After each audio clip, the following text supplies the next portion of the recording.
Usually with Relevant and Ridiculous, we talk about a style of music, which we are doing today, but it's usually within the heavy metal universe. Typically a subgenre, either that or an idea. We're going to talk about something that's not necessarily heavy metal, but something that's related to it kind of directly. Grunge. Grunge, is it relevant? Is it ridiculous? Grunge was a movement that lasted for kind of a short period of time in the 1990s, and in reality, whenever you think about it, there are many movements in music that don't last a very long time, at least prominently in the public eye, but grunge was kind of a unique beast. Instead of being something that's being revitalized or has been transformed into this blossoming subgenre of music, it's one that sort of died very quickly, moved to post-grunge, and that's been about it. And the post-grunge has definitely garnered a lot of significant backlash, even though the record sales have certainly been there for groups such as Nickelback or even Creed. Yeah, Creed being considered post-grunge sounds kind of weird, but they actually are. I would personally go for a band such as A Dust for Life if I were you, but they also didn't have a lot of success, so no wonder you haven't heard of them. So, what about grunge? What really caused the rise, and is it something that's very relevant? Is it relevant based around the simple idea that here in America it basically dethroned glam and thrash metal from the top of the heavy music charts? Does that alone make it relevant? Wow. A lot of questions to ask. So, with grunge metal, it was something that was bore out of the Seattle scene, something that was taking place in the latter portion of the 1980s. Groups such as Green River, groups such as the earliest days of Soundgarden, and Mother Love Bone. Yeah, this is something where a lot of these bands were either predating Nirvana, or Nirvana was one that sort of rose out of the ashes a little bit later on in the overall development. Bands such as the Melvins are even considered to be an important part of the grunge scene, even though the Melvins are pretty universally important to music, period, considering they have had a bigger influence than many people truly understand. But based around this, and based around the newcomer Nirvana, which came in the later part of the 1980s, the grunge scene was poised for a potential takeover that took everybody by surprise. Even though Mother Love Bone's Apple is probably the pinnacle of grunge music, it was instead Smells Like Teen Spirit, the single from Nirvana, and the subsequent album Nevermind that really propelled this scene over the top and into the public eye. It was a scene that certainly seemed to be defined by desolation and a lot of angst. Angst being one of the key and critical components of the grunge look, the grunge style, and the grunge individual.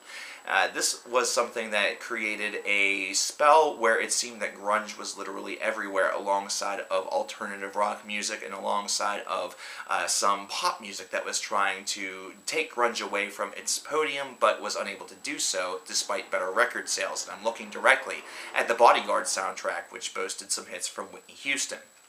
Now, this is a scene that has for a long time been seen as the reason that metal lost its foothold in America. And this is something that could potentially be true, but in reality, you have to look directly at the music consumer, the music fan, and the scene itself.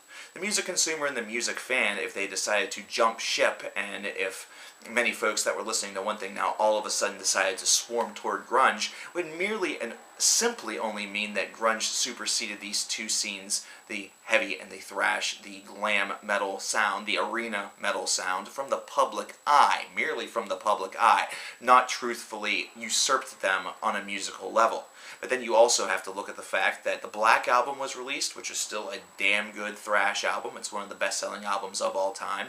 A lot of the other groups within the Big Four were releasing albums that were maybe not as good as their 80s classics, but you have to look actually more so at glam metal and the arena rock scene in order to see why exactly grunge had such an easy time sort of usurping the throne.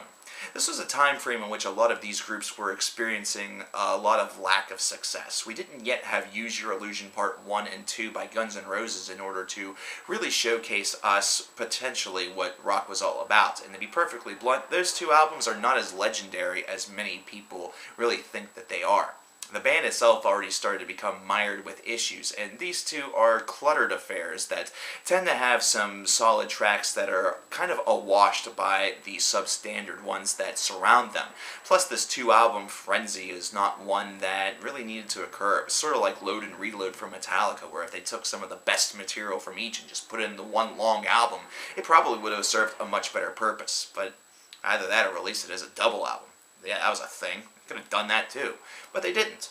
So, Let's take a look at something. Let's take a look at the fact that bands such as Def Leppard or bands such as Bon Jovi were releasing albums at this time that were not standardized with the same run that they had in the 1980s.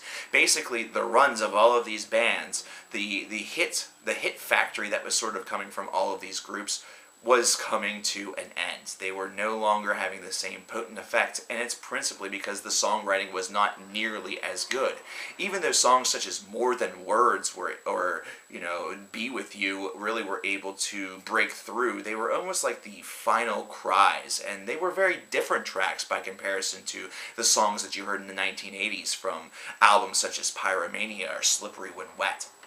This is instead a time frame where the overall tone was starting to shift away from the atmosphere of party and love and the idea of big arena shows to one that has a little bit more angst, a little bit of more anger behind it. The generation that was coming was one that seemed a bit misunderstood. They didn't understand themselves and felt that others didn't understand them, which of course created the grunge idealism.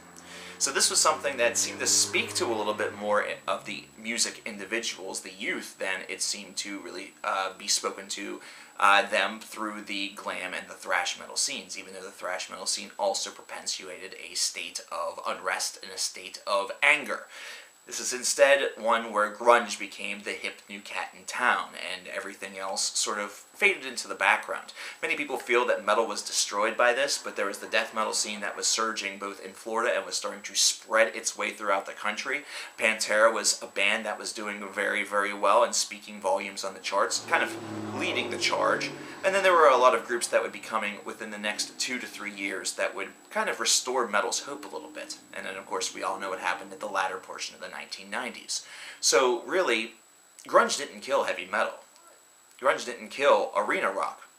Really, whenever it comes to thrash metal, there were a lot of things that caused that problem. Whenever it came to arena rock, they only had themselves to blame.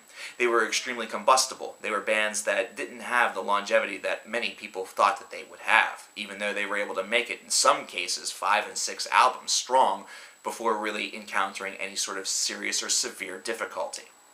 So, grunge, is it relevant or is it ridiculous? Considering how short of a time period that grunge was really alive and well, one might actually state that it's ridiculous. But grunge is actually one that's fairly relevant, considering there are a couple bands that are within this scene that are still extremely well respected. And it's traditionally the folks that feel that grunge killed heavy metal that actually really hate the grunge sound.